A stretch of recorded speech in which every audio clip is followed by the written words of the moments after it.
நாம இந்த யுஎஸ்ஏக்கும், சைனாக்கும் ஒரு சின்னதா ஒரு கோல்ட் வார் மாரி போயிட்டுருக்கு இல்லையா? அது எக்கனாமிக்கல் சைட்ல போயிட்டுருக்கு. ஃபினான்ஷியலா அது பிரச்சனை வருது.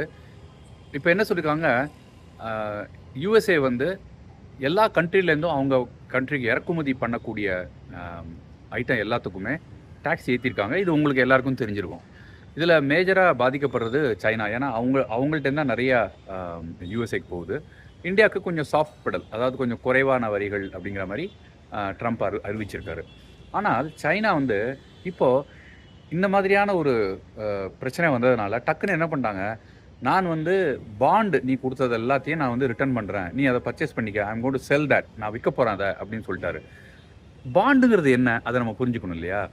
இப்போ யுஎஸ்ஏல பள்ளிகள் கட்டணும், இல்ல விடுதிகள் கட்டணும், இல்ல இன்ஃப்ராஸ்ட்ரக்சர் டெவலப் பண்ணணும். ரோட்ஸு, ஃப்ளைட்ஸு, ஏரோட்ரம் இந்த மாதிரி டெவலப் பண்ணணும் அப்படின்னா, அவங்களுக்கு பணம் தேவை இல்லையா? அப்ப என்ன செய்வாங்க? எல்லா பணமும் அவங்கள்ட்ட கையில இருக்கணும்னு அவசியம் இல்ல. இருக்கவும் செய்யாது. விண்வெளிக்கு அனுப்புறாங்க. அதுக்கெல்லாம் செலவாகும் அப்படின்னா வச்சுக்கங்களேன். அந்த கண்ட்ரி என்ன செய்வாங்க? நான் பாண்ட் உங்களுக்கு குடுக்குறேன். அதாவது இந்த பத்திரம். பாண்டுங்கிறது ஒரு பத்திரம். இத நான் தரேன் உங்களுக்கு. இது கவர்மெண்ட் உங்களுக்கு திரும்ப அந்த பணத்த குடுக்குங்கிறதுக்கு. இத வச்சுக்கிட்டு எனக்கு நீங்க பணம் குடுங்க. அப்படிங்கிறது தான் அந்த பாண்ட்.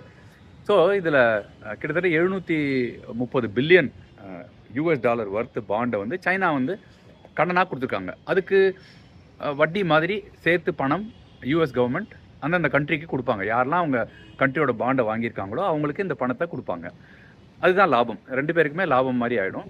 இது வந்து டிஃபால்ட்டுங்கிறது கிடையாது. ஏன்னா, இது பணத்த எப்படியும் வந்து அந்த கவர்மெண்ட் குடுத்துருவாங்க. இதுதான் பாண்டோட பேசிக் பிரின்சிபிள். இப்போ யுஎஸ் வந்து டாக்ஸ் போடப் போறேன் அப்படின்னு சொன்ன உடனே, சைனா வந்து எப்படி இத வந்து சரி பண்றதுன்னு தெரியல. ஏன்னா, நெறைய புரொடக்ஷன் அவங்களோட சாமான்லாம் விக்காம போறதுனால, சரிப்பா நீ இத போட்டல்ல, நான் உன் பாண்டெல்லாம் திருப்பி வாங்கிக்க. நான் வித்துடுறேன் அத. எனக்கு பணத்த திருப்பி குடுன்ட்டு.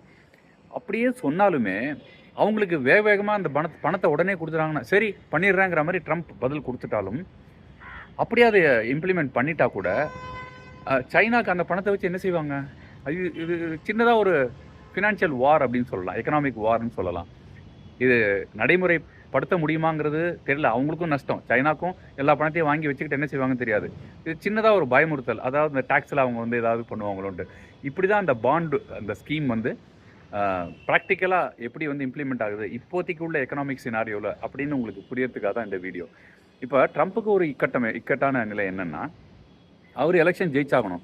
மக்கள் இவர் சைடுல இல்லன்னு வச்சுங்களேன். இப்ப இந்த மாதிரியான பிரச்சனைகள் வந்து எக்கனாமிக் டிராப் இப்ப அந்த பணத்த திருப்பி குடுக்கணுங்கிற பட்சத்துல, யுஎஸ் கவர்மெண்ட்னால சில சமயம் பணம் குடுக்க முடியாம போகலாம். சேலரி குடுக்க முடியாம போகலாம்.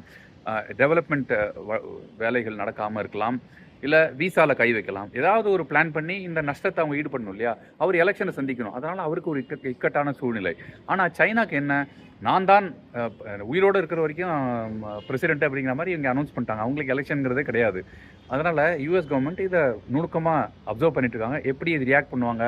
இது எப்படி ஓவர் கம் பண்ணுவாங்கிறது ஃபியூச்சர்ல தான் தெரிய வரும். இந்த பாண்ட பத்தின செய்திகள் தெரியணுங்கிறதுக்காக தான் இந்த வீடியோ உங்களுக்கு. Thank you so much. Bye bye.